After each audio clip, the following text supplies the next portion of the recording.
हाँ, तो हम लोग लास्ट टाइम डिस्कस कर रहे थे फंडामेंटल थ्योरम ऑफ अरिथमेटिक। आज का टॉपिक है हम लोग का इरेशनल नंबर और इसके बाद रियल नंबर खत्म हो जाएगा 10th का। तो हम इरेशनल नंबर डिस्कस करें उससे पहले इसको प्रूफ करने में एक थ्योरम यूज होता है, हम उसको पढ़ लेते हैं पहले। तो वो थ्योरम जो रिलेटेबल है पूरा, वो थ्योरम रिलेटेबल है पूरा फंडामेंटल थ्योरम ऑफ अरिथमेटिक से, ठीक है। तो फंडामेंटल थ्योरम ऑफ अरिथमेटिक एक बार हम लोग रिवाइज कर लेते हैं। फंडामेंटल थ्योरम ऑफ अरिथमेटिक, बहुत ही क्विक रिवीजन लेने वाले हैं। ये क्या कहता था कि अगर कोई भी पॉजिटिव कंपोजिट इंटीजर को पकड़ोगे तो भाई साहब उस नंबर को तुम उसके प्रोडक्ट ऑफ प्राइम के फॉर्म में लिख सकते हो। जैसे अगर हम 20 को पकड़े हैं भाई साहब तो 2 10 जा, 2 5 जा, 5 1 जा, तो इस 20 को तुम भाई साहब ये जो 20 जो तुम्हारा दिख रहा होगा कि ये कंपोजिट नंबर है, इसको तुम किस फॉर्म में लिख दिए? प्रोडक्ट ऑफ प्राइम नंबर के फॉर्म में लिख चुके हो। और साथ साथ एक और स्टेटमेंट था, ये जो फैक्टराइजेशन होता है ये यूनिक होता है। अब यहाँ पर सोचो कि तुम 3 ले आओ, 7 ले आओ और 5 ले आओ और कहते हो हम 20 के बराबर ले आएंगे, तो कभी जिंदगी में नहीं आने वाला। मतलब जो प्रोडक्ट ऑफ प्राइम, जो प्राइम नंबर लिखे गए हैं इसी से ही ये आने वाला है, किसी और फॉर्म में करके नहीं आ सकता है। अच्छा एक चीज और, ऑर्डर को इनके चेंज कर सकते हो, उसमें कोई भी प्रॉब्लम नहीं होने वाली है। अच्छा इसका हमने एक जनरलाइज फॉर्म बताया था। जनरलाइज फॉर्म क्या था? P1 into P2 into P3 into P4। अगर हमारा कंपोजिट नंबर n है तो उसके कितने प्राइम फैक्टर है? हम मान लेते हैं उसके कितने प्राइम फैक्टर हुए? n। और P1 into P2 into P3 into P4 dot dot Pn के फॉर्म में लिखा गया है। मतलब ये जो number positive composite number n है, इसको हम किस फॉर्म में? n प्राइम्स के प्रोडक्ट ऑफ फॉर्म में हम लिख चुके हैं ना? लिख चुके हैं कि नहीं लिख चुके हैं? बहुत बढ़िया बात है। अब क्वेश्चन ये है, क्या यहाँ पर P1, P2, P3, P4, Pn क्या डिस्टिंक्ट है, क्या अलग अलग है? तो कृपया करके इसको थोड़ा सा समझ लेते हैं। ये P1, P2, P3, P4 distinct हों, अलग अलग हों, ऐसी कोई गारंटी नहीं है। क्यों नहीं है? सुनिए।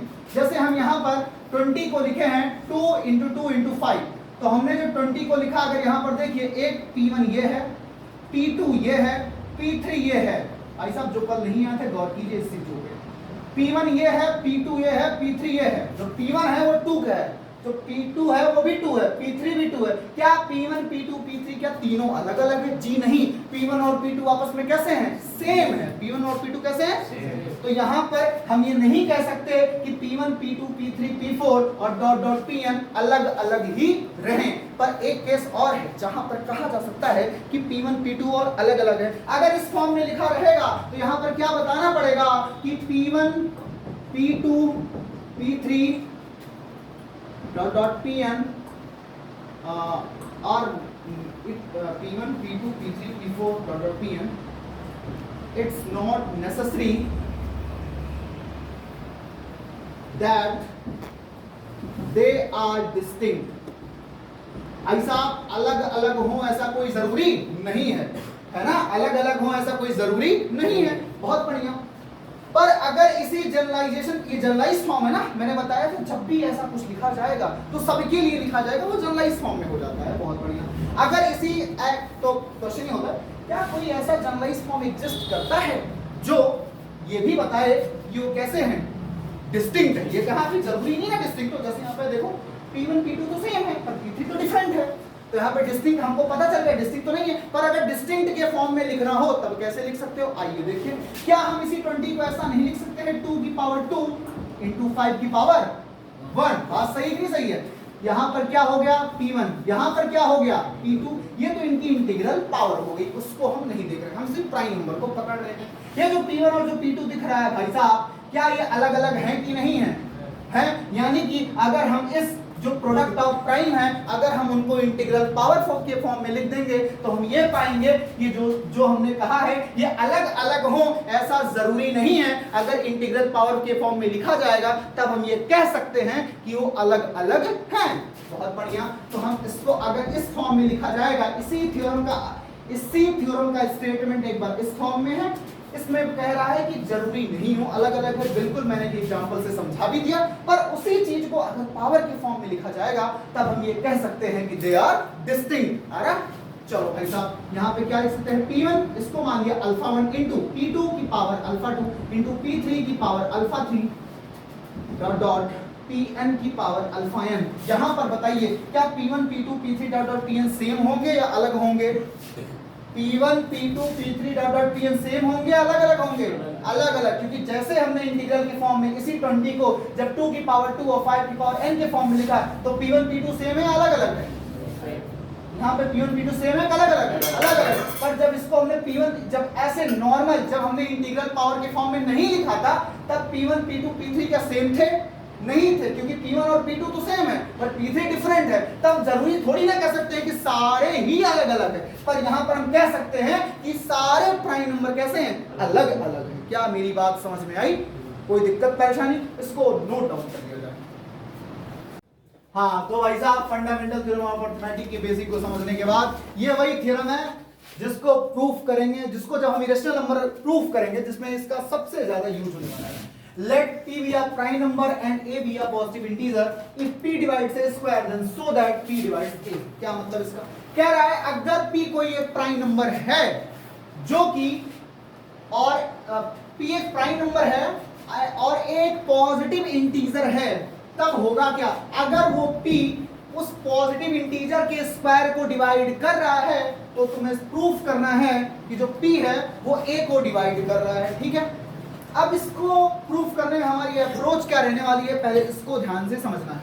सो भाई साहब इसको हम प्रूफ स्टार्ट करते हैं। कह रहा P भी a prime number and A भी अ पॉजिटिव इंटीजर। यहां पे तुम्हारे दिमाग में थोड़ा सा लिंकअप तो जरूर तुरंत का तुरंत आना चाहिए कि अगर P हमारा प्राइम नंबर है और A एक पॉजिटिव इंटीजर है तो प्राइम नंबर और इंटीजर से रिलेटेड इसके पहले एक थ्योरम पढ़े थे जिसका नाम था फंडामेंटल थ्योरम ऑफ अरिथमेटिक। वो चीज और वेरीफाई हो जाती है जब यहां पर कह देता है P डिवाइड्स A स्क्वायर, यानी कि यहां पर मैक्सिमम चांसेस है कि एक थ्योरम का यूज होने वाला है जिसका नाम है फंडामेंटल थ्योरम ऑफ अरिथमेटिक। कोई दिक्कत समस्या परेशानी नहीं है। चलो यहां पर लिखते हैं let P be a prime number. अगर A कोई पॉजिटिव इंटीजर है तो किसी भी पॉजिटिव इंटीजर को तुम किस फॉर्म में लिख सकते हो? तुम किस फॉर्म में लिख सकते हो भाई साहब? उसके प्राइम फैक्टराइजेशन के फॉर्म में लिख सकते हो। बेसिकली बोले तो उस नंबर को तुम as a product of prime लिख सकते हो। कोई दिक्कत परेशानी नहीं है। तो let P be a prime number and A be a positive integer. Positive integer देखो ध्यान से समझेंगे हम अप्रोच का यूज कर रहे हैं, ये ज्यादा इंपॉर्टेंट है रेदर देन इस प्रूफ को रटने में जाओगे भाई साहब तो कोई दिक्कत की बात नहीं है। ऐसे न जाने तब तुम लोगों को कितने भी प्रूफ रटने पड़ेंगे। काम क्या है? हमने कहा कि हमारा एक प्राइम नंबर है, एक पॉजिटिव इंटीजर है। यहां से क्लियर हो चुका है प्राइम नंबर और इंटीजर का क्या कोई रिलेशन? जी हाँ है। कौन सा रिलेशन है? Fundamental theorem of arithmetic. If P divides A square, थोड़ा और पता चल गया प्राइम नंबर जो अगर 20 का फैक्टर 2 है तो 2 20 को डिवाइड करता ही नहीं करता, बस यहाँ पे स्क्वायर की बात कर रहा है तो उसको भी हम देख लेंगे। हाँ देख लेंगे भाई साहब। And so that P divides A, तो तुम्हें शो करना है अगर वो प्राइम नंबर उस पॉजिटिव इंटीजर के स्क्वायर को डिवाइड कर रहा है तो तुम्हें ये शो करना है कि वो प्राइम नंबर उस नंबर को भी डिवाइड करेगा। तो हमने कहा P भी अ प्राइम नंबर और A एक पॉजिटिव इंटीजर है। तो हमने पढ़ा है फंडामेंटल थ्योरम ऑफ अरिथमेटिक को। क्या पढ़ा है? किसी भी पॉजिटिव इंटीजर को तुम उसके प्रोडक्ट ऑफ प्राइम के फॉर्म में लिख सकते हो। तो भाई साहब दिया एक पॉजिटिव इंटीजर है, यहां पर लिखते हैं so from fundamental theorem of arithmetic ये भाई साहब क्या कहता है कि जो हमारा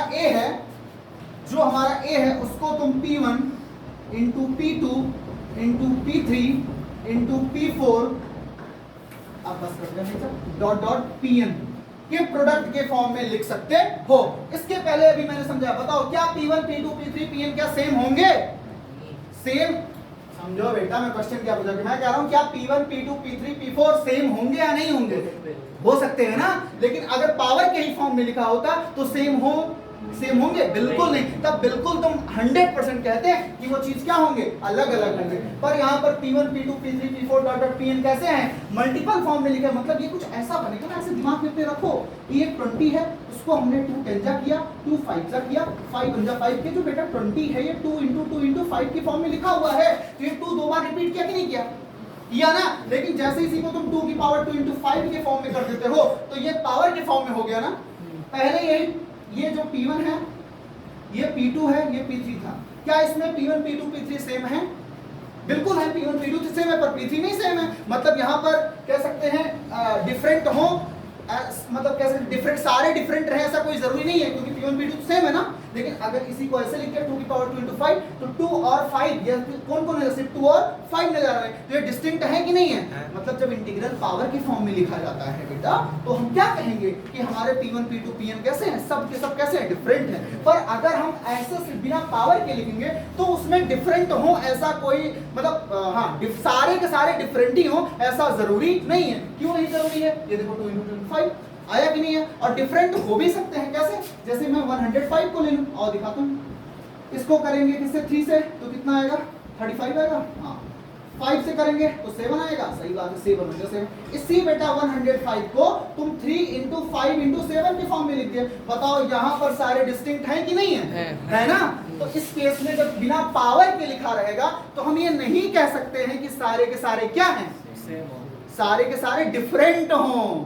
इसमें तो सेम होने के चांसेस तो है ही है चचा, तो यहाँ पर हम ये नहीं कह सकते हैं कि सारे के सारे डिफरेंट हों। तो समझो यहाँ पर क्या सारे डिफरेंट हैं? नहीं है, क्योंकि P1 P2 सेम है ना।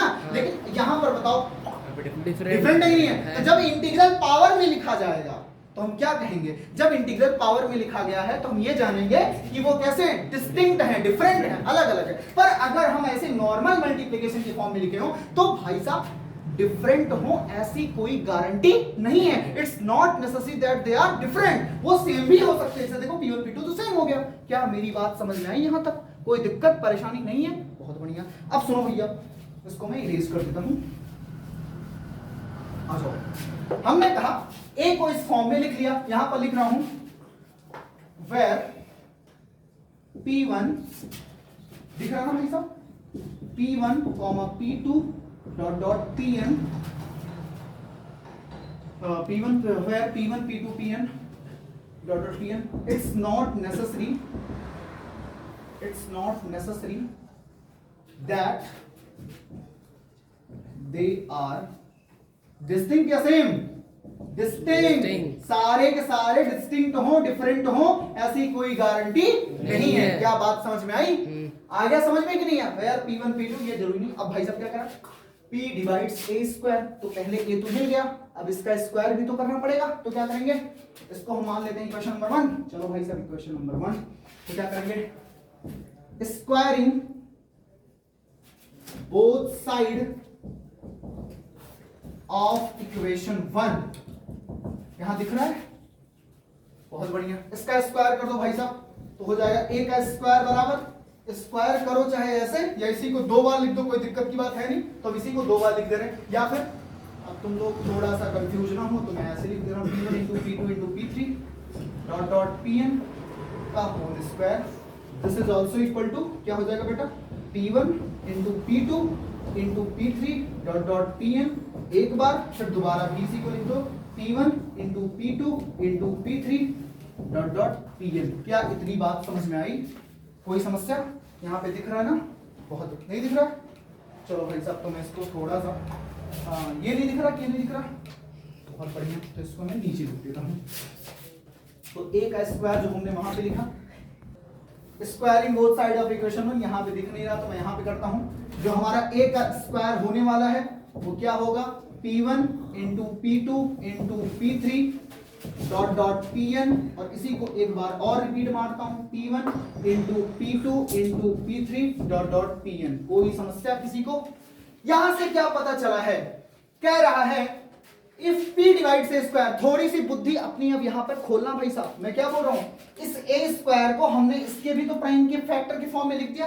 P1 P2 Pn क्या है, सबके सब प्राइम नंबर ही तो फैक्टर ही तो है। बहुत बढ़िया, इसके कितने फैक्टर हैं कह सकते हैं, नंबर कितने हैं, n है ना। यहाँ पे देखो 1 से लेकर कहां तक गया, n तक गया है कि नहीं गया?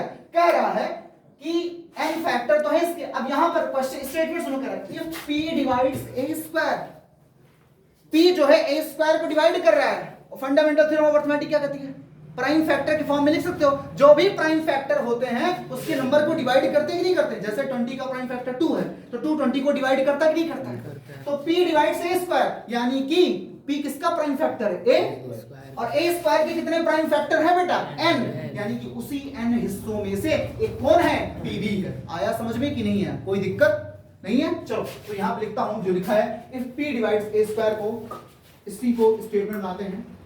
यहां पे लिख रहा p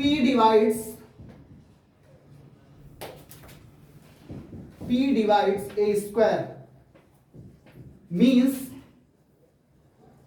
p is a prime factor of a square। क्या यहां पर बात समझ में आ रही है? p किसका प्राइम फैक्टर हो गया? a स्क्वायर का। कोई दिक्कत परेशानी नहीं है? अच्छा p के कितने प्राइम फैक्टर हैं? n है ना, यानी कि समझो एक कह दिया है p है, पर ये जो a स्क्वायर इसके कितने प्राइम फैक्टर? n ही तो है, यानी कि उसी n में से कौन है? p भी तो है। समझो, एक बार फिर से बोल रहा हूं, समझो ये जो a स्क्वायर है इसके कितने प्राइम फैक्टर हैं? p1 p2 p3 pn, मतलब कितने लोग हैं? n लोग हैं। कितने लोग हैं? यही n ही तो प्राइम फैक्टर है इसके। अगर यही n प्राइम फैक्टर हैं, ठीक है, यानी कि ये n क्या, ये n में से अगर किसी को भी ये को चुनोगे तो a स्क्वायर को डिवाइड करेगा कि नहीं करेगा? करेगा ना, करेगा। अब यहाँ पर देखो कह p भी किसको डिवाइड कर रहा है? a स्क्वायर, यानी कि p भी किसका प्राइम फैक्टर है? a स्क्वायर, और a स्क्वायर के कितने हैं? n ही तो है, यानी कि इसी n में से कोई एक क्या है? p है, p भी है। इसी n में से कौन है? p भी एक प्राइम फैक्टर है। यहाँ पे लिख रहा हूँ p the prime factor of n means p is one of the prime number of p1, p2, p3 pn। क्या मेरी बात समझ में आ रही है? मैं क्या बोल रहा हूं? a स्क्वायर को तुम इस फैक्टर के फॉर्म में लिख दिया, बहुत अच्छी बात है। अब a स्क्वायर के कितने फैक्टर हो गए? n फैक्टर हो गए। इतनी भी क्लियर हो चुकी है, कोई दिक्कत की बात नहीं है। यानी किसमें से किसी एक को मैं कहूं p3 को उठाऊं और बताओ p3 से क्या a स्क्वायर डिविजिबल है कि नहीं है? है ना? अरे भाई प्राइम फैक्टर से वो नंबर डिविजिबल होता है कि नहीं डिविजिबल होता? होता है कि नहीं होता? होता है। बहुत बढ़िया। क्वेश्चन में क्या कर रहा है? कह रहा भाई साहब p भी a स्क्वायर को क्या कर रहा है? डिवाइड कर रहा है। यानी कि p भी क्या है? जैसे 20 है, 20 का प्राइम फैक्टर कौन है? 2, तो 2 से 20 डिविजिबल है कि नहीं है? वैसे यहाँ पर क्या कर रहा है? p डिवाइड से स्क्वायर। अगर p a स्क्वायर को डिवाइड कर रहा है तो p क्या होगा? a स्क्वायर का प्राइम फैक्टर होगा कि नहीं होगा? पर ये तो चाचा कह रहे हैं इसके n वाले हिस्से हैं, यानी कि इसी n में से कौन आ जाएगा? p आ जाएगा कि नहीं आ जाएगा? कोई समस्या? यहाँ पे पता चला p is one of the prime number या one of the prime factor, जो मन कर लिख देना, ऑफ p1 p2 pn। कोई समस्या यहाँ तक नहीं है? अब जरा गौर कीजिए, p1 p2 pn में से कोई एक है, और यहाँ पर a के बारे में क्या ख्याल है? a भी तो p1 p2 p3 pn है। a के कितने फैक्टर हैं? p1 p2 p3 p4 pn ही तो है कि नहीं है? यहाँ पर ये दे चुका है कि p a स्क्वायर को डिवाइड कर रहा था, तो हमें पता चल गया कि इसी n में से कौन एक है? p भी है कि नहीं है? यहाँ पर क्वेश्चन में क्या कहा था? p जो है हमारा a स्क्वायर को क्या कर रहा है? डिवाइड कर रहा है। p अगर a स्क्वायर को डिवाइड कर रहा है, यानी कि p क्या है? प्राइम फैक्टर है किसका? a स्क्वायर का। बहुत बढ़िया। तो a स्क्वायर कितने लोग हैं? n है। अच्छा भाई, अगर p प्राइम फैक्टर है और इसका सारा फैक्टर यहाँ पे लिखा गया होगा, यानी कि जो p है इन्हीं में से एक होगा कि नहीं होगा? कंफर्म हो यहाँ तक ना? अगर p भी इन्हीं में से हमारा एक नंबर है, तो अब ये तो क्लियर हो चुका ना, a स्क्वायर का इन्हीं में से है। अच्छा जरा, जब इन्हीं में से एक नंबर p है, यही सारे फैक्टर a के भी तो हैं, बोलो। यानी कि उन फैक्टर में a वाले फैक्टर में भी p शामिल हो गया कि नहीं हो गया? क्यों हो गया? समझते हैं। एक बार फिर से बोल रहा हूँ, ध्यान से इसको पकड़ना, थोड़ा सा बुद्धि लगानी है। हाँ, p divides a square. p हमारा a स्क्वायर को डिवाइड कर रहा है, यानी कि p हमारा a स्क्वायर का क्या है? प्राइम फैक्टर है। It's clear. ये कह रहा है भाई हमारे तो n ही फैक्टर है भैया, ये अभी इंटू सेम ही है, कितने फैक्टर है? एनी फैक्टर हमारे। अगर एनी फैक्टर है, यानी कि p भी एक फैक्टर है और n लोग ये हैं, यानी कि इसी n में से एक कौन है? p है। मतलब p1 p2 pn में से एक आदमी कौन है? p है कि नहीं है? अच्छा, इसी p1 p2 जो है एक लोग क्या और फैक्टर है किसके? एक। अगर इतने में से एक p है तो इतने में भी तो एक p होगा कि नहीं होगा? बोलो। ये क्या प्रूफ कर दे रहा? ए का भी प्राइम फैक्टर कौन है? p। अगर ए का भी प्राइम फैक्टर p है तो प्राइम फैक्टर से वो नंबर डिविजिबल होता है कि नहीं होता है? यानी कि p अब a को भी क्या करेगा? आया समझ में कि नहीं है? कोई दिक्कत? यहाँ पर लिख रहा हूं 10 इसको क्या कर दो? Equation 1। 10 from equation first it is clear that p P is also a factor of A. So A is also divisible by इससे बेटा P से। समझ में आया कि नहीं है? यानी यहां क्या समझे, अगर P A स्क्वायर को डिवाइड करेगा तो अगर P A स्क्वायर को डिवाइड करेगा तो भाई साहब P भी हमारा A को क्या करेगा, आया कि नहीं है? कोई समस्या? तो यहां से हमने क्या समझा, इसको थोड़ा सा ऐसे करके लिख लेते हैं। इफ P डिवाइड्स, दिख रहा ना यहाँ पे, और थोड़ा ऊपर, इफ यहाँ पे लिख देता हूँ ऐसे। चलो भाई साहब इसको नोट डाउन करो, फिर रिजल्ट लिख देता हूँ। नोट डाउन करो इसको भाई साहब। तो अब मैं इसमें एक चीज और जो इसका मेन रिजल्ट आया है जिसको दिमाग में रखना है, प्रूफ को हमने समझा दिया है। मेन रिजल्ट क्या आया है कि अगर P जो है, if P divides A square, तो भाई साहब क्या रिजल्ट मिलेगा, P डिवाइड्स A। आया समझ में कि नहीं आया? अगर एक कोई प्राइम नंबर है जो कि एक नंबर के स्क्वायर को डिवाइड कर रहा है तो भाई साहब क्या होगा, वो P उस नंबर को भी, वो प्राइम नंबर उस नंबर को भी डिवाइड करेगा। यहां भी नहीं दिख रहा है। If P divides A square, तो होगा क्या, जो हमारा P है वो क्या करेगा, डिवाइड्स A। अगर कोई भी एक प्राइम नंबर है जो कि एक नंबर के स्क्वायर को डिवाइड कर रहा है तो ये कंफर्म हो चुका है कि हमारा वो प्राइम नंबर उस नंबर को भी डिवाइड करेगा जिसके स्क्वायर को डिवाइड कर रहा था। आइए भाई साहब, इसी चीज का यूज जब हम इरेशनल नंबर में करने वाले हैं। अब हम इरेशनल नंबर क्या होता है इसको थोड़ा सा डिस्कस करेंगे। और बेसिकली जो भी एनसीईआरटी और सीबीएसई में पूछा जाता है, √2, √3, √5, √7 का, √6 का प्रूफ पूछा जाता है, तो हम इरेशनल नंबर को डिस्कस करेंगे और ये भी पढ़ेंगे कि इरेशनल नंबर प्रूफ कैसे किया जाता है। आइए भाई साहब।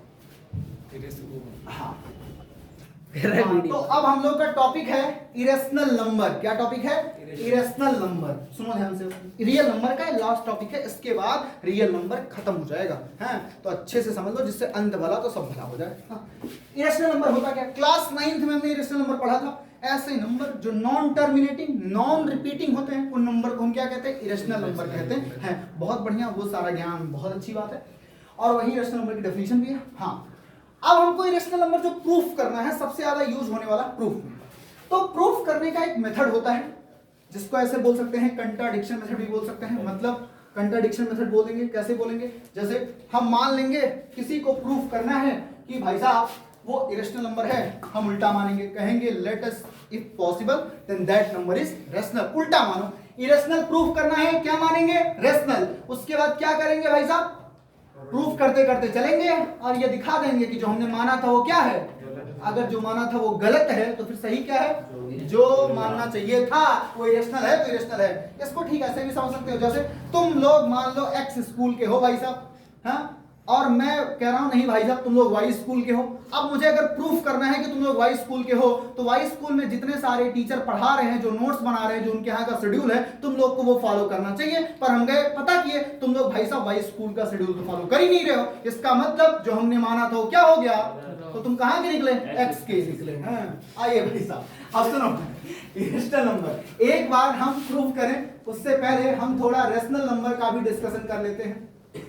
देखो भैया, रेशनल नंबर क्या होता है, ऐसे नंबर जिनको हम P by Q के फॉर्म में लिख सकते हैं। और क्या क्या इनके साथ होता है, P by Q के फॉर्म में लिखो, P भी इंटीजर होता है, Q भी इंटीजर होता है, और Q हमारा डज नॉट इक्वल टू 0 होता है। क्या बोल रहा हूं, P बिलोंग्स टू किससे, इंटीजर से, Q बिलोंग्स टू किससे, इंटीजर से, और Q हमारा 0 के इक्वल ना हो। देखो ये सब 9th में पढ़े हुए हो, एक बार मैं क्विक रिवीजन दे रहा हूं। हाँ, तो P भी हमारा इंटीजर से बिलोंग करेगा, Q भी हमारा इंटीजर से बिलोंग करेगा, और जो Q है वो 0 के बराबर नहीं है। किसी को कोई समस्या है यहाँ तक, बहुत बढ़िया, आगे सुनो। इसी के साथ एक और कंडीशन है कि जो दोनों नंबर P और Q हो, इनके पास कोई भी कॉमन फैक्टर ना हो 1 के अलावा। मींस यहां पे लिखना चाहिए and P and Q have no common factor, no common factor other than 1, तो no common factor other than 1। क्या क्या कंडीशन है रेशनल नंबर की, P by Q के फॉर्म में लिखो, P और Q दोनों चचा लोग इंटीजर से बिलोंग करने चाहिए, नीचे जो Q है उसकी वैल्यू कभी 0 नहीं होनी चाहिए, साथ ही साथ में वो जो दोनों इंटीजर हैं उनके पास 1 के अलावा और कोई कॉमन फैक्टर नहीं होना चाहिए। इसी चीज का यूज सबसे ज्यादा इरेशनल नंबर प्रूफ करने में हम करने वाले हैं कि नो कॉमन फैक्टर अगर कह रहा है कि they have no common factor other than 1, तो लास्ट में हमको ये जरूर दिखाना रहेगा कि इनके पास कोई, अगर वो रेशनल होंगे, जैसे हमको क्या प्रूफ करना है, इरेशनल प्रूफ करना है, तो हम क्या मानेंगे वो क्या है, रेशनल है। अगर रेशनल है तो इनके पास कोई भी कॉमन फैक्टर नहीं होना चाहिए, 1 के अलावा होना चाहिए नहीं होना चाहिए। इसी कंडीशन को हम फुलफिल करेंगे और हम प्रूफ करेंगे भाई साहब कि कैसे इरेशनल नंबर प्रूफ करते हैं। आ जाओ भाई साहब, चलो अब नंबर हमारा क्या है, जो नंबर हमारा है वो हम लेते हैं √3। तो हम प्रूफ करने वाले हैं कि √3 हमारा क्या है, इरेशनल नंबर है। √3 को प्रूफ करना है बेटा कि ये इरेशनल नंबर, सारा प्रोसीजर पूरा, कोई √3 कहे, कोई √5 कहे, √2 कहे, √7 कहे और √8 कहे, सारा प्रोसीजर ऐसे ही होने वाला है जो बताने वाले। एक को सीख लो, बाकी सब फ्री है ना। चलो तो हम क्या लिखेंगे, let if possible then √3 is a rational number। अगर पॉसिबल है तो हमारा √3 क्या है, रेशनल नंबर है। अगर रेशनल नंबर है तो हम उसको किस फॉर्म में लिखेंगे, P/Q के फॉर्म में। तो लिखें भाई साहब, सो बाय डेफिनेशन रेशनल नंबर √3 किसके बराबर हो जाएगा, P/Q के, where Q not equal to 0 and P and Q have no common factor, या HCF 1 बोल सकते हो।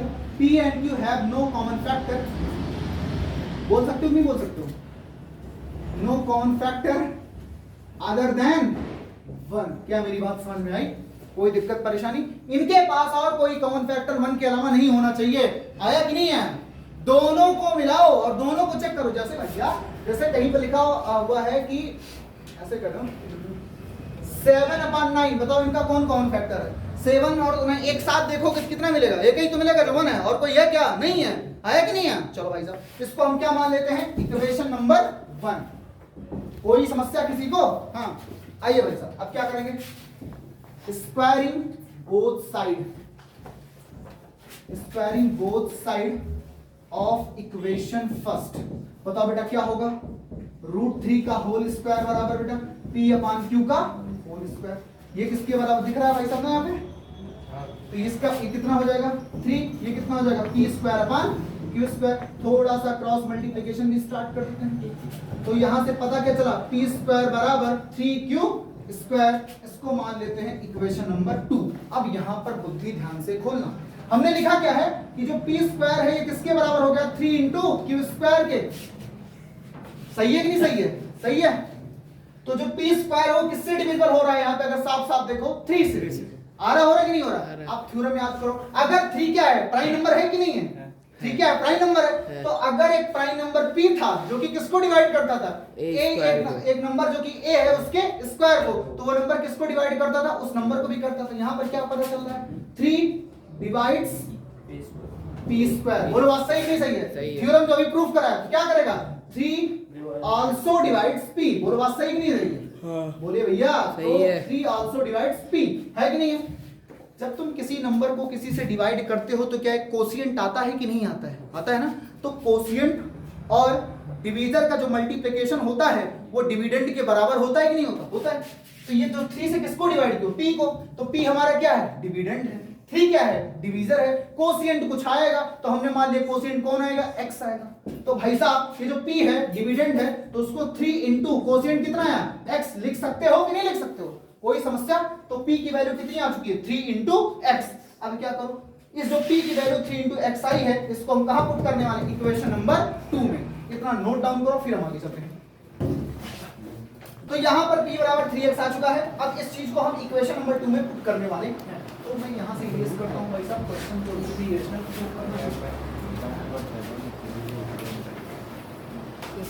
हाँ तो इसमें हम पुट करते हैं P बराबर 3x। इक्वेशन पता चल गया भाई साहब कि P बराबर 3x है। अब हम क्या करने वाले हैं, इस P की वैल्यू को इक्वेशन नंबर 2 में पुट करने वाले हैं। यहां पर लिख रहा हूं, putting the value of P in equation 1, equation नहीं 1 2। हाँ भाई साहब चलो इसमें पुट करो। तो क्या हो जाएगा पी स्क्वायर मतलब क्या 3x का होल स्क्वायर बराबर 3 इंटू क्या क्यू स्क्वायर। किसी को कोई समस्या नहीं है। इसको हम थोड़ा सा पूरा फिर से रीच कर देते हैं। अब आगे चलते हैं। यहां पर पता क्या चला बेटा 9x का स्क्वायर बराबर 3 इंटू क्यू का स्क्वायर। किसी को कोई समस्या नहीं। सही कर रहा हूँ ना? हाँ ठीक है।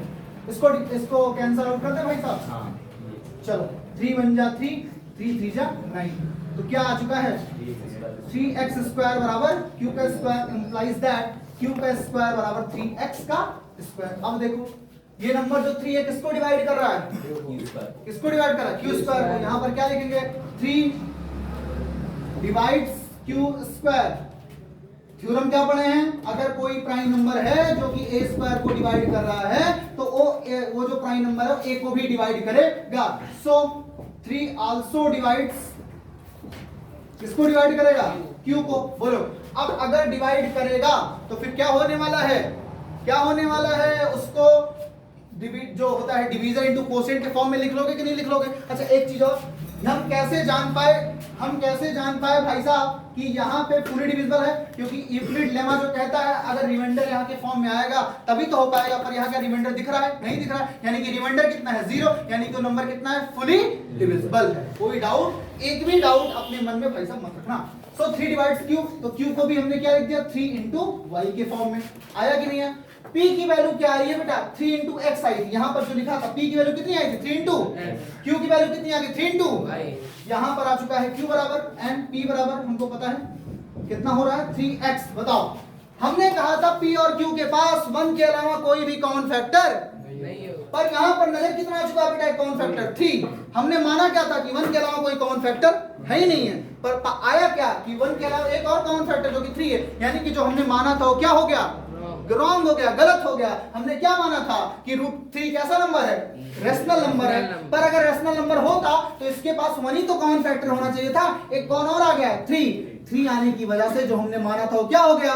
सो our assumption is wrong and √3 is a irrational number. आया कि नहीं है। यहाँ पे लिखते हैं here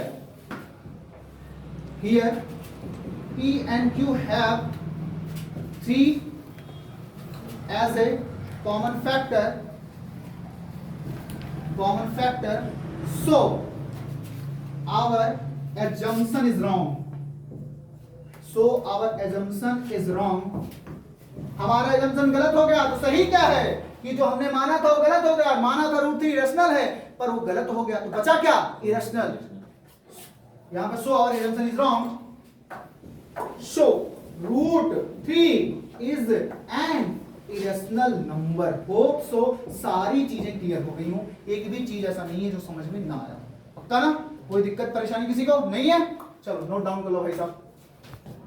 तो इरेशनल नंबर भाई साहब हो चुका है। इसी बेस पे हम जैसे √3 किए अगर √5 होता तो सारी जगह पे 5 लिख देते बाकी सारा काम सेम होने वाला है। जैसे यहाँ पर लिखे हैं कि 3 डिवाइड्स q स्क्वायर। यहाँ पे अगर 5 होता तो क्या लिखते 5 डिवाइड्स q स्क्वायर। फिर हम उस q को 5 के फॉर्म में लिख देते 5 के मल्टीपल फॉर्म में लिख देते। किसी को यहाँ तक कोई समस्या नहीं होनी चाहिए। कल इरेशनल नंबर का छोटा सा पार्ट और बचा हुआ है। जैसे 2 + √3 को हम कैसे प्रूव करेंगे इरेशनल नंबर है।